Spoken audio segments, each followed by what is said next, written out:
Okay, Malaysia now has revised its program again. This is the My Second Home program, and they've actually made it cheaper, but there are certain restrictions that they've made here, which I'm going to be going over with you.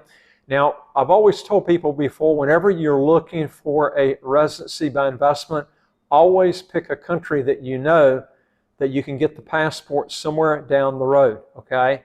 Now, Malaysia is a great place to live. It's almost impossible to get the passport there, and even if you can get it, they don't allow dual citizenship, which is a real problem.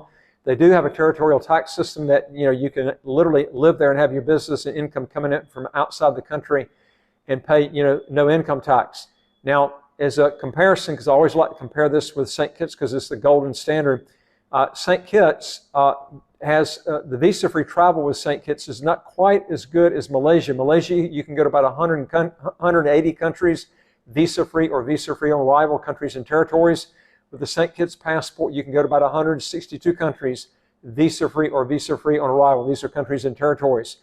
Now, there's a big drawback that makes St. Kitts a lot better program in that if you go to the residency by investment in St. Kitts, it'll take you 14 years. And we're not talking about the fast track. I'm talking about the residency by investment because I'm going to compare it with the My Second Home program.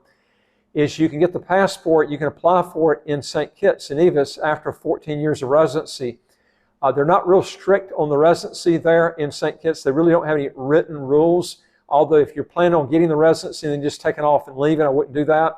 Now, there are some restrictions with the My Second Home program. And again, remember, you will not get the citizenship in Malaysia by doing this. And I've always told people, if you're going to spend the time in a place and you're wanting another passport, folks, it doesn't make sense to go out. You should be getting a fast track program, but then pick a country where you can get the passport. But irrespective, I wanted to bring this out because some people still want to get a residency by investment in a territorial country that's literally first world. I mean, it really is. It's Malaysia's got a lot going on for it. Of course, these two districts are not quite as, they're not going to be on the same playing field as Kuala Lumpur.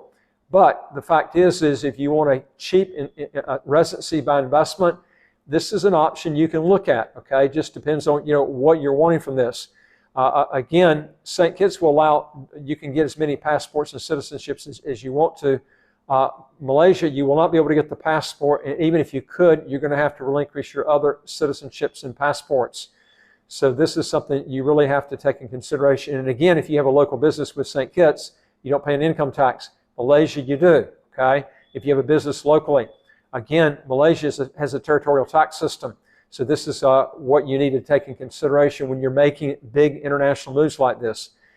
Now, the state government approves now a new Sabah. It's a My Second Home Malaysia, which now has what's called a for residence by deposit programs with 4 different prices. In other words, there's 4 different programs with different prices that you can go on.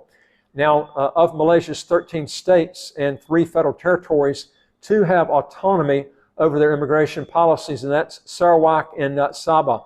And both of which are situated in Borneo, which is the island that Malaysia shares with Indonesia and Brunei. And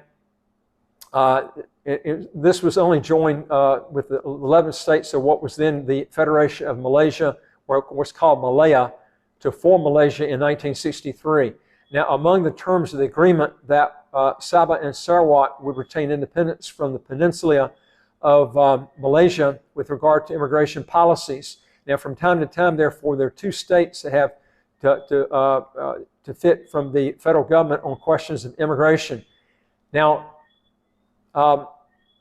these 2 they're good programs, but they're you're not going to have the amenities that you're going to have in a place like Kuala Lumpur. You're going to have to understand that it's more of a third world type country, and most people don't want to go there. That's why they're offering a lot better deal, because they're trying to get investment dollars there. Now, when the federal government in 2021 first suspended and then later introduced the My Second Home program, Sarawak decided to relaunch a My Second Home program specifically for its territory at terms similar to the previous federal program they had. Now, it required deposits from Malay ringgit amount of 150,000, which is roughly 35,000 US dollars. which is a minimum monthly income of $7,000 per month, which is about 20,000 US dollars a year.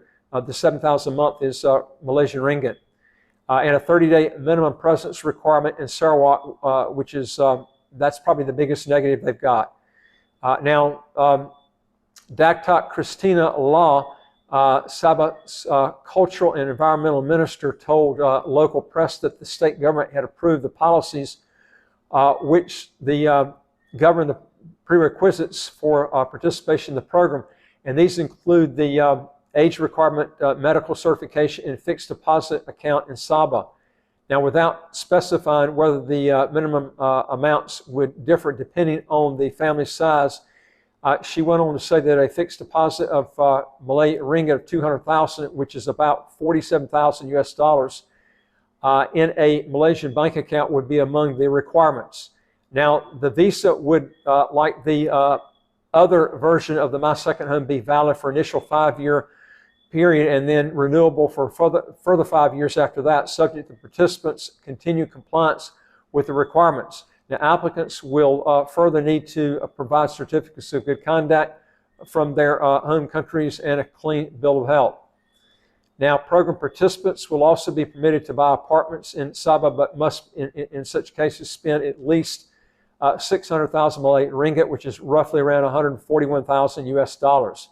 Now, it's anticipated these participants will create a significant impact on the state's economy, especially in real property development and the tourism industry, added the minister. And he went on to say that a particular aspect of the Sarawak My Second Home, and as far as discernible, also the Sabah My Second Home, is that while applicants must spend 30 days a year in the 2 East Malaysian states, they're free to reside throughout the country. In other words, you're still, if you stay in, you can still stay in Kuala Lumpur, but you're still going to have to go back to these other places. In other words, you can get the plan done in these cheaper countries, but then you're going to have to go back.